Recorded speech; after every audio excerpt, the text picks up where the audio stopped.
PR Sivasankar, ഇപ്പോൾ കേരളത്തിന്റെ പൊതുജന ആരോഗ്യ മേഖല നിലനിൽക്കണം, അതിന്റെ ശ്രേയസ്സും അതുപോലെ തന്നെ നിലനിൽക്കണം എന്നുള്ളത് നമ്മുടെ എല്ലാവരുടെയും പൊതു ആവശ്യമാണ്. അതിപ്പോൾ അതിന് കോൺഗ്രസ് എന്നോ CPM എന്നോ BJP എന്നോ വ്യത്യാസമില്ല. ചില കാര്യങ്ങൾ സ്വാഭാവികമായും ചൂണ്ടിക്കാണിക്കേണ്ടതുണ്ട്. അങ്ങനെ ചൂണ്ടിക്കാണിക്കുമ്പോൾ അതിന് പരിഹാരമാണ് വേണ്ടത്. ഇന്നിപ്പോൾ ഡോക്ടർ പറയുന്നു യൂറോളജി ഡിപ്പാർട്ട്മെന്റുമായി ബന്ധപ്പെട്ട കാര്യം ചൂണ്ടിക്കാണിച്ചു, അതിന് പരിഹാരം ഉണ്ടായിട്ടുണ്ട്. പക്ഷേ ഇപ്പോൾ ഉള്ള മുട്ടുശാന്തി പരിഹാരം എന്നുള്ളതിനപ്പുറത്ത് ശാശ്വതമായ സ്ഥിരമായ പരിഹാരം ഉണ്ടാവണം. അത് കേരളത്തിലെ എല്ലാ മെഡിക്കൽ കോളേജുകളുടെ കാര്യത്തിലും ഉണ്ടാവണം എന്നുള്ളതാണല്ലോ പ്രധാനം.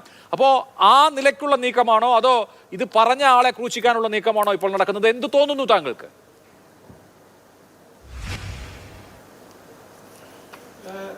കേരളത്തിൻ്റെ ആരോഗ്യ മേഖലയെക്കുറിച്ച് ഡീറ്റെയിൽ ആയിട്ട് പഠിക്കുന്ന ഒരാൾക്കും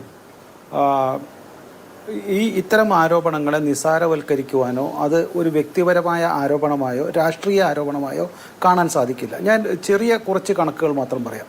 ഒന്ന്, കഴിഞ്ഞ കുറേ നാളുകളായി ഈ കേരളത്തിൻ്റെ ആരോഗ്യ മേഖല വളരുകയാണോ തകരുകയാണോ എന്നുള്ളതിൻ്റെ ബേസിക് കാര്യങ്ങൾ നോക്കിക്കഴിഞ്ഞാൽ 2015 നമുക്കറിയാം ഈ ഗവൺമെൻറ്റൊക്കെ വന്നതിന് ശേഷം ഏതാണ്ട് 38,400 ബെഡായിരുന്നു ഈ കേരളത്തിലെ ആശുപത്രികളിൽ ഉണ്ടായിരുന്നത്.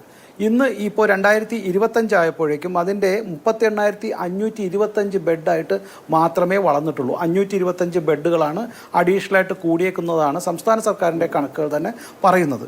ഇതുപോലെ തന്നെ കേന്ദ്ര സർക്കാരിൻ്റെയും കണക്കുകളിൽ 2017 അല്ലെങ്കിൽ 15-നും 17-നും ഇടയ്ക്കുള്ള ഒരു കണക്ക് സൂചിപ്പിക്കുന്നത് ഏതാണ്ട് 842 PHC ഉണ്ടായിരുന്നു എന്നുള്ളതും അതിനുശേഷം 2025 ആയപ്പോൾ ആകെ കൂടിയിട്ടുള്ളത് 856, ഏതാണ്ട് ഒരു 9, 8, 10 താഴെ ഉള്ള ഒരു 842 44 കണക്ക് 856, ഒരു 10 PSC കൂടെ കൂടിയിരിക്കുന്നു.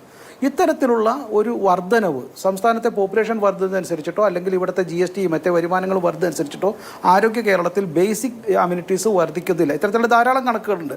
ഇപ്പോൾ മറ്റൊരു കണക്ക് കേന്ദ്ര സർക്കാരിൻ്റെ കണക്ക് നോക്കിക്കഴിഞ്ഞാൽ OOPE out of pocket expenses, ഇത്തരത്തിലുള്ള ആരോഗ്യ മേഖലയിൽ ഒരു വ്യക്തിക്ക് ചെലവാക്കേണ്ടി വരുന്ന തുകയുടെ കണക്കുകളുടെ ദേശീയ ശരാശരി ഏതാണ്ട് 62.6% ദേശീയ ശരാശരി ഇപ്പോൾ 10 വർഷം കൊണ്ട് 39.4 കുറഞ്ഞിരിക്കുന്നു. പക്ഷേ കേരളത്തിൽ അത് ഏതാണ്ട് 5,419 നിന്ന് 7,889 രൂപയായി കൂടിയിരിക്കുന്നു. ഏതാണ്ട് 45% കേരളത്തിൽ കൂടിയിരിക്കുന്നു എന്നാണ് കണക്കുകൾ സൂചിപ്പിക്കുന്നത്. അപ്പോൾ ഇത്തരം കണക്കുകൾ ഞാൻ പറയുന്നത് ഈ ഡോക്ടർ പറയുന്ന കാര്യം വെറും നിസ്സാരമല്ല, ഇത് സാധാരണക്കാരനെ അഫക്റ്റ് ചെയ്യുന്നുണ്ട്.